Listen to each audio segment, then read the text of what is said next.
এরা বর্বর জাতি হিসেবে বারবার বিবেচিত হয়েছে। ওই ধর্মান্ধদের লাগাম টেনে ধরা হতো, তাহলে আজকে কবরের লাশের গায়ে আগুন ধরাতে পারত না। আমরা কি রাজপথে আসতে প্রস্তুত আছে?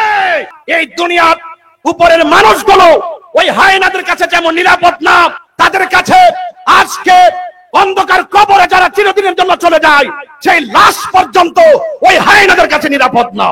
জাতির উদ্দেশ্যে আমার জিজ্ঞাসা, আজকে বর্তমান এই বাংলাদেশে আমরা যা দেখছি, বলুন, হাত উঁচু করে বলুন, আমরা কি আজ খানকায় নিরাপদ? আজকে আমরা কি রাজপথে নিরাপদ? আমরা কি অফিসে নিরাপদ? আমরা কি রাস্তায় নিরাপদ? আমরা এতই নির্লজ্জ, আমাদের সমাজের কিছু মানুষ এতই নির্লজ্জ, বেহায়াপনায় নিমজ্জিত হয়েছে, যারা রাসূল পাকের শুভ আগমনের দিনে, শুভ আগমনের চাঁদে তারা এই দুনিয়ার উপরের মানুষগুলো ওই হায়নাদের কাছে যেমন নিরাপদ না, তাদের কাছে আজকে অন্ধকার কবরে যারা চিরদিনের জন্য চলে যায়, সেই লাশ পর্যন্ত ওই হায়নাদের কাছে নিরাপদ না। জাতি আজ কি দেখছে বাংলাদেশে? আমি অন্তর্বর্তীকালীন সরকারকে দার্থহীন কণ্ঠে শুধু এই বাংলাদেশের ঢাকার জাতীয় শরীয়ত উদ্যান থেকে দার্থহীন কণ্ঠে বলতে চাই, অনতি বিলম্বে এই সমস্ত ন্যাক্কারজনক ঘটনা যারা ঘটিয়েছে তাদেরকে আইনের আওতায় আনতে হবে, ঠিক কিনা বলেন?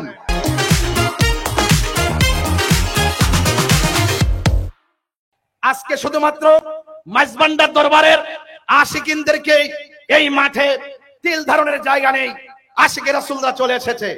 আমরা শুধুমাত্র জানাই দিতে চাই, এই দেশে 12,000 দরবার আছে। আহলুস সুন্নাত ওয়াল জামাত বিচ্ছিন্ন নয়। আজ আহলুস সুন্নাত ওয়াল জামাত সকল পীর মাসের সব অঙ্গ সংগঠন আজ ঐক্যবদ্ধ, ঠিক কিনা বলেন? এই দেশের ক্রাইসিস মুভমেন্টে, কোন সংকটে, কোন দুর্যোগে, এই দেশের সার্বভৌমত্ব রক্ষায়, এই দেশের ধর্মের সুরক্ষায়, সম্প্রীতি রক্ষায় যদি আমাদেরকে কখনো ডাক দেওয়া হয়, আমরা কি এভাবে, আমরা কি রাজপথে আসতে প্রস্তুত আছে? আমি সরকার প্রধানকে আন্তরিকভাবে বলে দিতে চাই, যেই কোনো মানুষ অন্যায় করলে সেই বিচারের হকদার হলো আল্লাহ। কথা বলেন, ঠিক কিনা? কে জান্নাতি হবে, বিচার ফাইসাল হবে আসমানে, ফাইসাল হবে আখিরাতে। কিন্তু যারা এই মৃত লাশকে উপরে তুলে আঘাত করে আগুন দিয়ে পোড়ায়, এরা কখনো সভ্য জাতি হতে পারে না। এরা বর্বর জাতি হিসেবে বারবার বিবেচিত হয়েছে। বিগত দিনে, গত 2024 5ই আগস্টের পরে আমাদের এই দেশে যেইভাবে আমাদের 90টি মাজার ভাঙচুর করা হয়েছে, ওই সময় যদি ওই ধর্মান্ধদের লাগাম টেনে ধরা হতো, তাহলে আজকে কবরের লাশের গায়ে আগুন ধরাতে পারত না। কথা বলেন, ঠিক কিনা?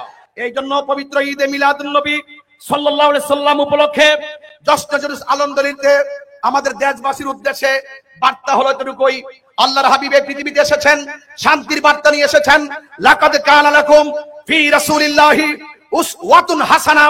রাসূল পাক সাল্লাল্লাহু আলাইহি সাল্লাম আমাদের জন্য উত্তম আদর্শ, আমাদের জন্য মডেল। আমি মনে করি পবিত্র ঈদে মিলাদুন নবী সাল্লাল্লাহু আলাইহি সাল্লাম উপলক্ষে আল্লাহর হাবিবের শুভ আগমনে এইভাবে যদি কাঁধে কাঁধ মিলিয়ে আমরা যদি ঐক্যবদ্ধভাবে রাজপথে সম্প্রীতির মেসেজ জানান দিতে পারি, এই দেশে ধর্মান্ধতা থাকবে না, ধর্মদ্রোহিতা থাকবে না, মারামারি থাকবে না, কাটাকাটি থাকবে না, বোমাবাজি থাকবে না। কথা বলেন, ঠিক কিনা বলেন? এই দেশে শান্তি প্রতিষ্ঠায় আজকের এই ঐতিহাসিক ঢাকার জাতীয় উদ্যানে, সোহরাওয়ার্দী উদ্যানের প্রোগ্রামটি যথেষ্ট প্রাসঙ্গিক। সেই প্রাসঙ্গিক প্রোগ্রামকে মূল্যায়ন করে রাষ্ট্রের গুরুত্বপূর্ণ সিদ্ধান্তে আমাদের আহলুস সুন্নাত ওয়াল জামাতকে অন্তর্ভুক্ত করার সরকার প্রধানকে অন্তর্ভুক্তির আহ্বান জানিয়ে বিদায় আরজ করছি। আসসালামু আলাইকুম ওয়া রাহমাতুল্লাহি ওয়া বারাকাতুহু।